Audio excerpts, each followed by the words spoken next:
Hello, beautiful souls. So, I had plans to do a video about purpose and loving yourself and all that stuff, and that video will come later. Or maybe I'll just do one on Instagram. But instead, today I thought we could just talk about honoring all moments of our lives. Do you actually honor all moments in your life? Or do you try to push some aside, thinking that some are just less than others? How is it that we can say certain moments in our lives, certain parts of ourselves are less than others? What makes anything more superior than another? What makes another emotion more superior than another? What makes a thought more superior than another? An action? It really just depends on where it comes from. Where is this coming from? Where is this emotion that arises, this moment that we're having, whether it be kind of sour or down? How can that be any less than those moments when we are feeling complete joy, love, and bliss? When we are just feeling it and we're like, I'm flowing with life, like I'm one with Source. Why are we all of a sudden not one with Source?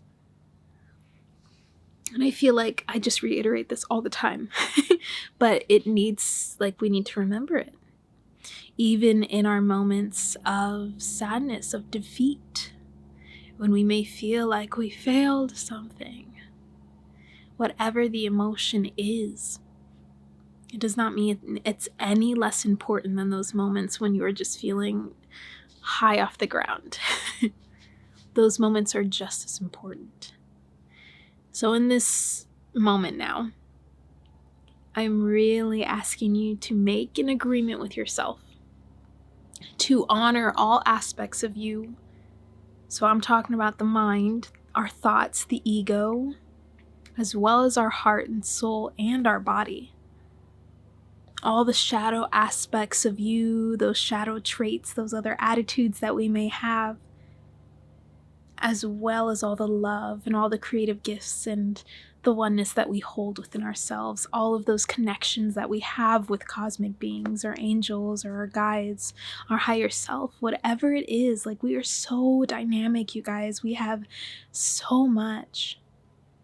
And honoring all of you, all the aspects of yourself, all aspects of your soul will bring you closer to who you are. It will definitely bring you closer to who you are, which brings you to why. Your why. Who am I? Why? Why you are here. So tapping into and actually honoring all parts of you is honoring your past lives, honoring your lineage, your bloodline, your ancestors, honoring everyone and everything that came before you. Honoring your connections with cosmic beings, with light beings of unconditional love, of ascended masters, honoring that connection, honoring the paths that you are taken on, honoring your choices that you have. And honoring isn't just like sitting there and being like, oh yeah, I accept this and I'm letting it happen. Yes, be present with it. But are you taking any action at all to actually honor? Are you just saying that, like, yeah, I honor my ancestors and everything, but are you learning anything? Do you actually sit in prayer and honor? Do you actually open yourself up to receive the wisdom that is within you, that is connected to you at all times? And the more that we do this, the closer we are to Source, to Spirit, to God, the so much closer we are. Because that is all within us, as we are all just streams of Source consciousness. It is already here within us. So why are we looking outside? Why are we thinking that anything is better than the other? Any one person is on a pedestal. Why are we putting people on pedestals and thinking that they're the ones to give us the answers? And that's not true. You have all the answers. You are the leader of your life. And the more that we can remember that we actually do have this wisdom within us, that we do have the answers within us, that we do have an intuition that we can trust. We don't need to go out and trust someone else's intuition, someone else's higher self. No, we can do that for ourselves. It takes effort. The honoring takes action, takes effort. So are you going to take a little bit more effort to actually be present with everything that you are? Whenever it comes up, allowing it to be a guide for you, allowing it to lead you on this path in protection and safety, even into the unknown. Onto this path of divine love, light, and power, and peace within. So the more that we actually honor all of these different moments and these experiences that we have, instead of judging them and trying to numb certain things and actually giving our power away in that sense, we can be with it, honor it, take our power back, realize that we have all of the tools already within us, that we can allow this journey of remembering, that we can actually love ourselves to purpose. We can love ourselves to purpose. We can love ourselves so much that we align with specific people in our lives, that we align with different career paths, we align with different homes and opportunities. Different doors and windows will open for you. The more that you love and align to yourself, the more that you love who you are, the more that you get to know yourself and allow space for expansion and growth, because that is the journey. The journey is about growth and evolution and expansion, ascension. Okay? We're not here to just be in this one spot and be happy here. Like, no, if you're on this intuitive path, this spiritual path, this soul path at all, no, we are actually looking to return to who we are, which is fully expansive, fully one, transcendent in every sense. And our minds try to tell us that things aren't supposed to be hard, that we have to know everything, like on a logical level. And you'll get there. We intuitively know. We really do. We have this claircognizance of just knowing. This is a sense that you can tap into the more that you practice. So practicing actually accepting who you are and the different aspects of you, you are going to find your gifts. You are going to find what it is you are meant to do right now in this present moment, because that is how it all works. We are looking to see what it is we can do now in the present moment. The more you can act in the present, the less you're going to worry about what is going to happen in the future.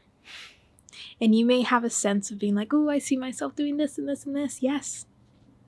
Allow that to manifest. Allow that to be true. Allow that to take you on this journey there. It's not going to be just this straight line all the time, you know?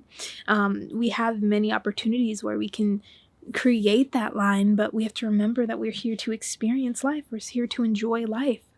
So we are going to take the scenic route. And that is why it is so important to enjoy your journey, enjoy your moments, and love and accept all aspects of who you are. That way, the journey is just so much more loving. It's so much more peaceful, and you are sticking with your power, and you're not giving it away and victimizing yourself for being any certain way, or judging yourself, or suppressing anything, bypassing anything. We're learning, we're remembering. We are shifting, we are growing, we are evolving. And the reason why I wanted to bring this up instead of just strictly talking about purpose itself, because this is going to lead you to a multitude of purposes within your life. You're going to have so many different things you can do, and it's going to shift all the time. And most of the time, the purpose is to hold the frequency of unconditional love. And whatever you do, feel, be, the way you treat yourself and treat others, it's a journey, and it's supposed to be seen as fun. We're playing here on earth. That's what we're meant to do. We're playing. So when we take things so seriously, like today, I was like, I'm going to do this, I'm going to record this, this, and this, and this. And I had like all of these things planned out. But an experience of mine, an emotion came up, and it made me feel like, whoa, I can't do all of this. And that was like my immediate thought was like, I can't do all of it. I can't do it right now. What am I supposed to do? I was stressed. I was overwhelmed in the mind. So instead of letting that rule me, I sat down, let myself be with that feeling of feeling like, okay, yeah, like I'm not gonna get everything done today. Or am I? The big thing here is that we are not on a time crunch. There's no time limit. There's no specific space you need to be in to do any certain thing. And this is something I am really embodying now, as I see that I don't need to be on this time schedule. I can, devote myself to my sacred practices and everything that it is that truly matters to me, allowing that to be first and letting the experience kind of flow into the unknown as it will. But overall, I had some emotions that were really just coming from overwhelm and the mind just trying to piece together how I'm supposed to be in flow and be in this space and record and do all of this and this and this and this and this. It was just like, the mind was just like, this is too much. And then the emotions were like, the energy needed to move. So I allowed the energy to move. I came outside with Mama Gaia instead, and was just like, okay, I'm not going to force myself to speak on any one thing. I'm not going to force myself to structure when I don't feel like structuring, in a sense. And I feel like structure is so, so important, you guys. Like, keep it, have it. But sometimes when you stick to the structure so hard, it can start to just kind of pinch into the creative aspect. So you want to create this structure that feels open, open enough for you to be expansive and move around and not have to worry about anything. So hopefully that kind of makes sense. But that's where I was coming from and why this video kind of came about. So hopefully we'll see. I'm feeling a lot better now just talking with you guys. So I appreciate you, and I hope you gain some insight and some wisdom from your soul as a divine reflection of who you are. I'm sending you all the love in the world. Please do comment down below so I can send you some love and encouragement back. I will see you guys in another video.